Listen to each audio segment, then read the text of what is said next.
우리 믿음의 선배들은 히브리서 11장의 말씀을 믿음장이라고 불렀습니다. 그렇게 불렀던 이유는 수많은 믿음의 영웅들이 히브리서 11장에 기록되어져 있기 때문입니다. 히브리서 11장은 수많은 믿음의 영웅들을 크게 네 가지 범주로 분류해 놓았습니다. 첫 번째 범주는 의로운 믿음의 영웅들로, 두 번째 범주는 순종했던 믿음의 영웅들로, 세 번째 범주는 고난받았던 믿음의 영웅들로, 그리고 마지막 네 번째 범주는 의롭고 또 순종했고 고난까지 모두 받았던 믿음의 영웅들로 기록해 놓았습니다. 오늘 우리가 살펴보게 될 믿음의 영웅들은 첫 번째 범주에 드는 의로운 믿음의 영웅들인 아벨, 에녹, 그리고 노아입니다. 저는 오늘 아벨, 에녹, 노아는 어떻게 의로운 믿음의 영웅의 반열이 들었을까 하는 것을 살펴보면서 여러분과 함께 은혜를 나누고자 합니다. 먼저 첫 번째, 아벨은 어떻게 의로운 믿음의 영웅이 되었을까요? 인류의 조상인 아담과 하와는 에덴 동산에서 쫓겨난 다음에 땀을 흘리면서 가시덤불과 엉겅퀴가 뒤덮인 땅을 개간하고 살았습니다. 양과 염소를 비롯한 가축을 키우며 카인과 아벨 두 아들을 낳고 살았습니다. 첫째 아들 카인은 농사를 짓는 농부가 되었고, 둘째 아들 아벨은 양을 치는 목자가 되었지요. 그렇게 수많은 세월이 흐른 다음에 카인과 아벨은 하나님께 제물을 바치고 예배를 드리게 되었습니다. 그런데 이상한 일이 일어났습니다. 하나님이 카인의 예배는 받지 않으신 겁니다. 하나님이 아벨의 예배만 받은 겁니다. 이 일 때문에 카인은 화가 났습니다. 하나님이 자신을 차별했다고 생각했습니다. 그 생각 때문에 카인의 얼굴 낯빛이 변했고 하나님을 미워하게 되었습니다. 하지만 인간은 하나님께 화풀이를 할 수 없는 존재이지 않습니까? 그러니까 그 화풀이를 동생인 아벨에게 했던 겁니다. 그러다가 격한 감정을 제대로 다스리지 못해서 마침내 동생 아벨을 돌로 쳐서 죽이는 끔찍한 전속 살인을 저지르게 되었습니다. 아벨은 참으로 억울하지요. 아벨이 뭘 잘못했습니까? 이 억울하게 죽은 아벨을 향하여 예수님은 마태복음 23장 35절에서 그런 아벨을 의인 아벨이라고 불렀습니다. 도대체 아벨은 예수님은 왜 어떤 이유 때문에 아벨을 믿음의 영웅으로 불렀을까요? 억울하게 돌맞아 죽었기 때문일까요? 아닙니다. 그러면 뭘까요? 오늘 본문 4절에 그 답이 나와 있습니다. 4절을 보십시오. 믿음으로 아벨은 카인보다 더 나은 제사를 하나님께 드림으로 의로운 자라 하시는 증거를 얻었다 있습니다. 아벨이 의로운 믿음의 영웅이 된 이유는 단 하나, 카인보다 더 나은 제사를 드렸다는 겁니다. 카인보다 더 나은 제사란 뭘까요? 카인과 아벨이 드린 제사 이야기가 창세기 4장에 3절 4절에 이렇게 나옵니다. 세월이 지난 후에 카인은 땅의 소산으로 제물을 삼아 여호와께 드렸고, 아벨도 자기도 양의 첫 새끼와 그 기름으로 드렸더니 여호와께서 아벨과 그 제물은 연락하셨으나 카인과 그 제물은 받지 아니하신지라. 카인과 아벨의 차이가 뭡니까? 도대체 무슨 차이 때문에 하나님은 어떤 것은 받고 어떤 것은 받지 않을까요? 카인은 땅의 소산, 즉 채식을 드렸습니다. 반면에 아벨은 양의 첫 새끼, 육식을 드렸습니다. 이게 차이입니다. 그렇다면 하나님은 채식을 싫어하는 걸까요? 하나님은 육식을 좋아하신다는 뜻입니까? 아닙니다. 그게 아니라면 도대체 카인보다 더 나은 제사란 무슨 뜻일까요? 그것은 믿음으로 드렸나 믿음으로 드려지 않았느냐 하는 믿음의 차이입니다. 아벨은 믿음으로 양의 첫 새끼를 하나님께 드렸기에 하나님이 받으신 것입니다. 반면에 카인은 믿음 없이 자기 생각대로 하나님께 드렸기 때문에 하나님이 받지 않으신 겁니다. 하나님은 믿음 없이 드리는 예배, 믿음 없이 드리는 찬양, 믿음 없이 드리는 예물은 받지 않으십니다. 왜? 하나님이 사람에게 요구하는 것이 바로 믿음이기 때문입니다. 어떤 사람들은 카인처럼 자신의 방법, 자신의 생각으로 예배하는 자가 있습니다. 그러나 성경은 분명하게 말합니다. 카인처럼 하지 말라고, 카인같이 하지 말라고. 유다서 11절에서도 화 있을진저 이 사람들이여 카인의 길에 행하였으며 라는 말씀을 통해서 믿음 없이 자신의 생각이나 자신의 방법으로 하나님을 예배하는 그 카인의 길은 화가 있다 말씀하셨습니다. 그렇다면 하나님이 원하시는 믿음의 방식이란 뭘까요? 이것을 알기 위해서는 가죽옷에 관한 진리를 알아야 합니다. 아담과 하와가 죄를 짓고 난 다음에 자신이 벌거벗었음을 알게 되고 자신의 부끄러움을, 수치를 가리기 위해서 만들어 입은 옷이 나뭇잎으로 된 옷이었습니다. 한번 생각을 해보세요. 나뭇잎으로 만든 옷이 오래 가겠습니까? 금세 마르고 금세 부서지고 금세 떨어져 나가겠지요. 하나님은 나뭇잎 옷을 만들어 입은 인간을 보시고 불쌍하게 여기셨습니다. 그러면서 하나님께서 직접 한 땀 한 땀 만들어주신 옷이 있습니다. 그 옷이 바로 가죽옷입니다. 아담과 하와는 하나님이 만들어주신 가죽옷, 하나님의 직접 동물을 잡고 그 가죽을 벗겨서 만들어주신 그 가죽옷에 대해 자신의 아들인 카인과 아벨에게 말해주었습니다. 비록 엄마 아빠가 죄 때문에 에덴 동산에서 쫓겨났지만 그래도 하나님은 엄마 아빠를 사랑하셨어. 하나님은 내 부끄러운 죄와 수치를 가려주시기 위해서 하나님이 손수 짐승을 잡으시고 손수 가죽옷을 만들어 입혀주셨단다. 그 가죽옷에는 짐승을 대신 죽여서 내 죄를, 내 부끄러움을 가려주신다, 내 죄를 용서해 주신다는 죄 용서의 진리가 숨어 있단다. 이 가죽옷 속에 있는 죄 용서의 진리 때문에 예수님이 십자가에 못 박혀 돌아가신 것 아닙니까? 그러므로 부모였던 아담과 하와는 이 죄사함의 진리를 가죽옷을 통해서 아들들에게 가르쳐 주었고, 아들들인 카인과 아벨은 부모님을 통해서 죄를 용서받기 위해서는 짐승을 잡아서 하나님께 드려야 한다는 진리를 알게 되었던 겁니다.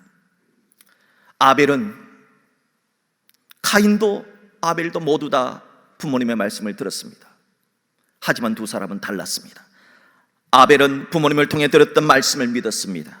그리고 그 믿음으로 어린 양을 잡아 하나님께 예배를 드렸던 거지요. 그러나 카인은 똑같이 아벨과 같이 부모님의 말씀을 들었지만 그건 아버지 생각이지요, 그건 엄마 생각이지요 하면서 아버지, 어머니의 말씀을 무시해버렸습니다. 그리고 카인은 자신의 방법, 자신의 방식으로 믿음과는 상관없는 제사를 드린 겁니다. 이렇게 믿음이 있느냐 없느냐로 드린 예배의 결과는 너무나 하늘과 땅 차이입니다.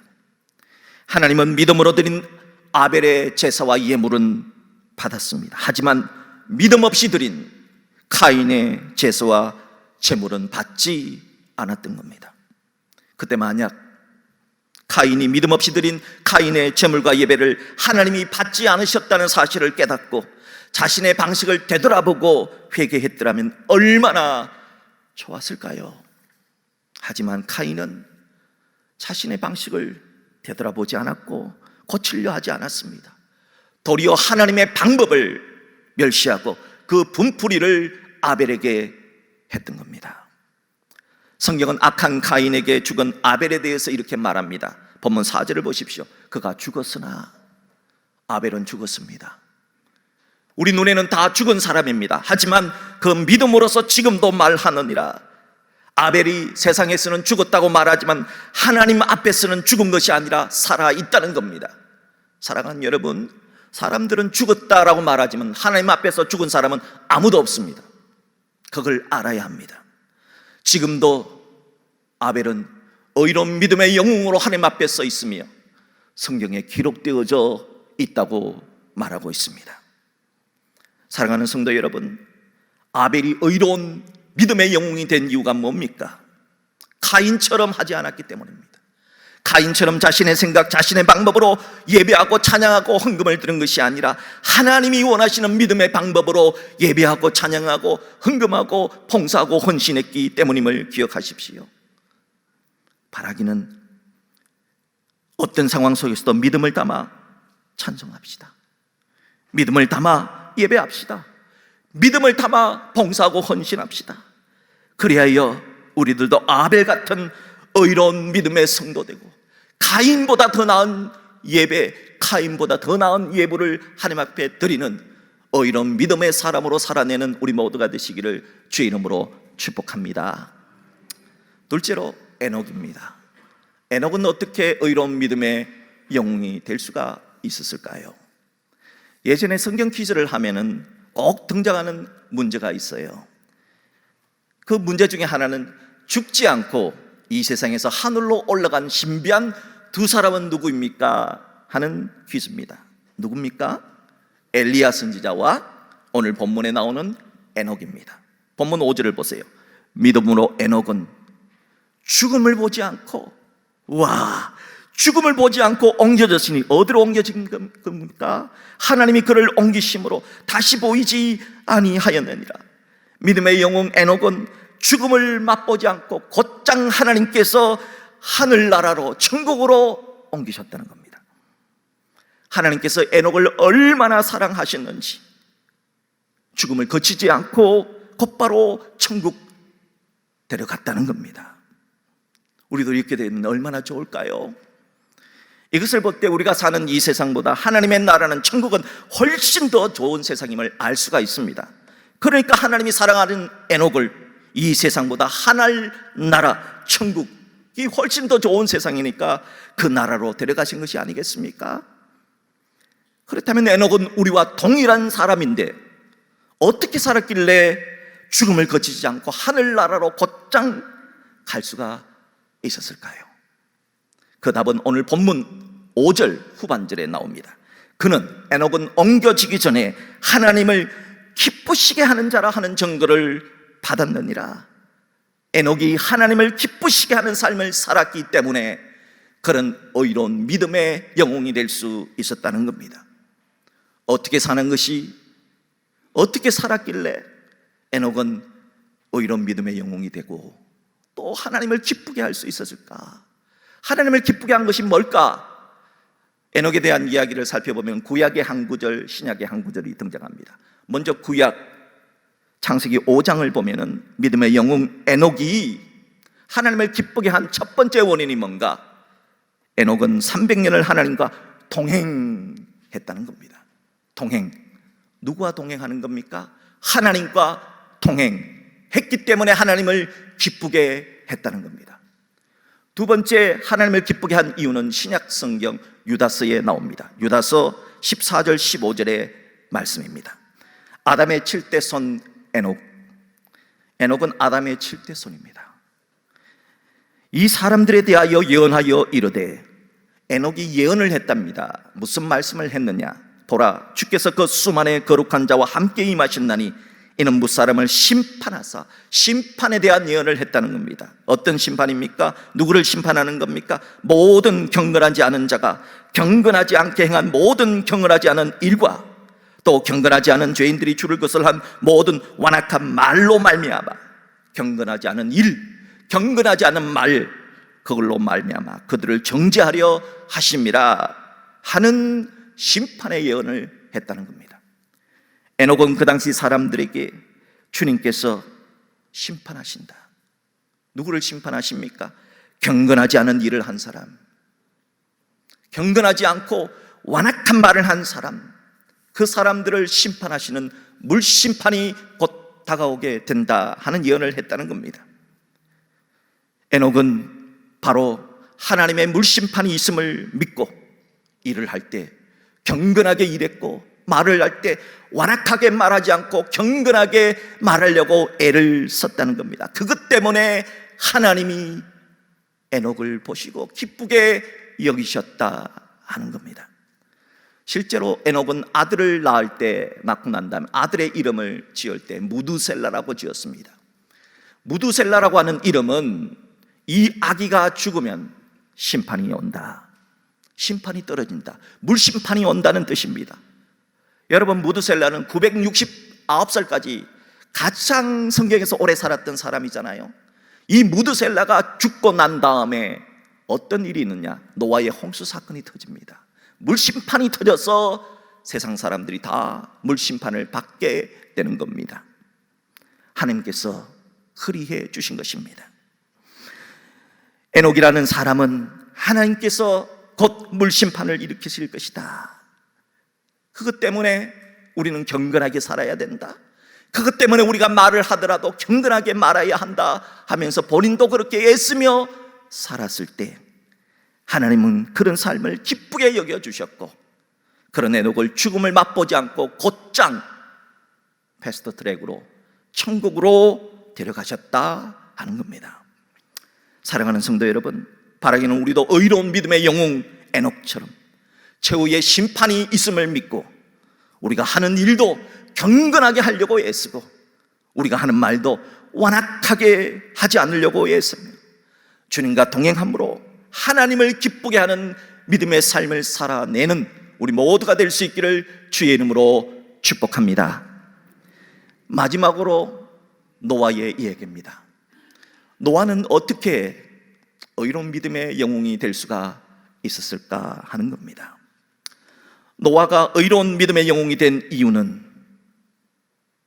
보지 못하는 것을 믿었기 때문입니다.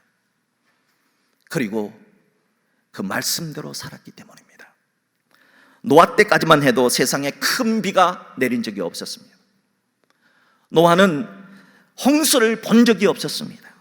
그런데 어느 날 하나님께서 얼마 후에 큰 비가 내려서 물로 온 세상을 멸할 것이다 말씀하셨습니다. 보통 사람이라면 지금까지 그런 비, 그런 홍수 보지 못했다면 못 믿겠다 했을 겁니다. 하지만 노아는 그런 것을 보지 못해도, 그런 경험이 없어도 하나님이 하신 말씀이기에 믿었기에 그렇게 행동하며 살았기 때문에 하나님이 이것을 의롭다 여겨주셨다는 겁니다. 본문 7절을 보십시오. 믿음으로 노아는 아직 보이지 않는 일, 홍수가 온다는 일, 보지 않는 일입니다. 경고하심을 받아 경외함으로 방주를 준비해 큰 배를 만들어서 그 집을 구원하였으니 이로 말미암아 세상을 정죄하고 믿음을 따르는 의의 상속자가 되었느니라. 노아는 비를 본 적도 없고 비를 맞은 적도 없고 홍수를 본 적도 없지만은 하나님의 말씀에 따라서 높은 산 위에다가 큰 배인 방주를 지었습니다. 세상 사람들이 얼마나 조롱했겠습니까? 무슨 배를 저 산 꼭대기에다 짓지? 비는 무슨, 비가 도대체 뭐야? 무슨 방주를 짓느냐고 비웃었습니다. 노아는 그렇게 120년 동안이나 사람들의 조롱과 비웃음 속에서 살았습니다. 그런 비웃음과 조롱에도 불구하고 노아는 하나님을 믿었기에 120년 동안 묵묵히 배를 만들었습니다. 하나님은 보지 않고도 믿었던, 본 적이 없고도 믿었던, 경험해 보지도 않았던 것을 믿었던, 하나님의 말씀이라면 절대 믿었던, 그래서 구원의 방주를 만들었던 노아를 의롭다고 인정해 주신 것입니다. 이것이 노아가 의로운 믿음의 영웅이 된 이유입니다. 분명 히브리서 11장 1절에서 믿음이란 보이지 않는 것들의 증거라고 했습니다. 열왕기상 18장에 보면은 엘리야 선지자가 3년간의 3년 동안 비가 오지 않은 3년의 가뭄을 끝내는 기도를 합니다. 하나님께 비를 달라고 기도합니다. 그런데 열왕기상 18장을 자세히 보면 놀라운 말씀이 있습니다. 엘리야는 비를 내려달라고 기도하기 전에 이미 큰 비가 오는 소리를 들었다는 겁니다. 기도하기 전에 하나님께서 큰 비를 내려주신다는 소리를 듣고 기도했다는 겁니다. 그래서 믿음은 보이지 않는 것들의 증거라 한 겁니다. 사도행전 27장을 보면 사도 바울이 저 로마에 가서 복음을 전하는 로마 프로젝트를 위해서 마지막 로마로 가는 항해를 합니다. 주정회를 건너고 있을 때 유라 굴러러 가는 큰 태풍이 닥쳐왔습니다.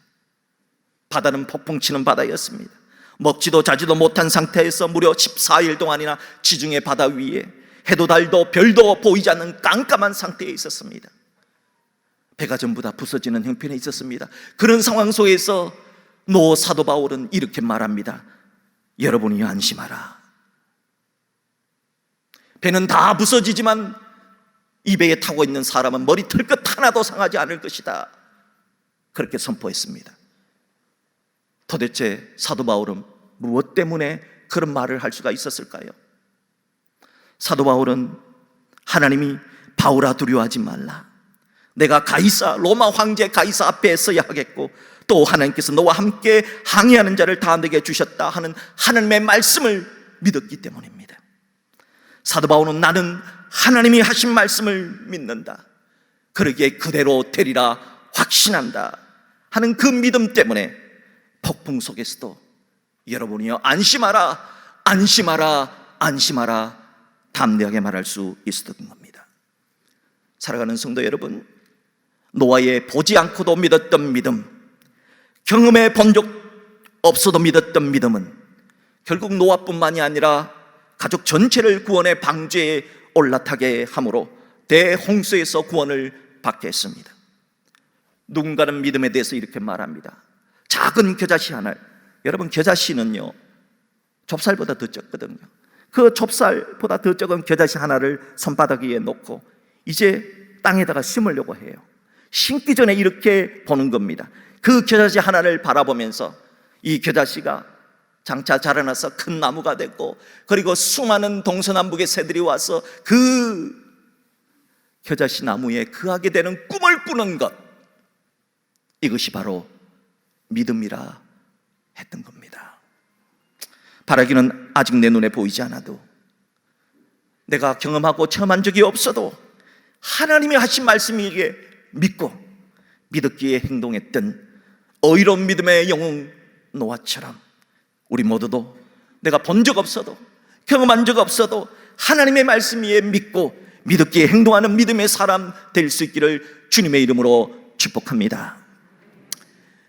믿음이라고 하는 말을 쓸 때는 항상 주어가 나입니다. 나의 믿음이죠. 내가 믿는 겁니다.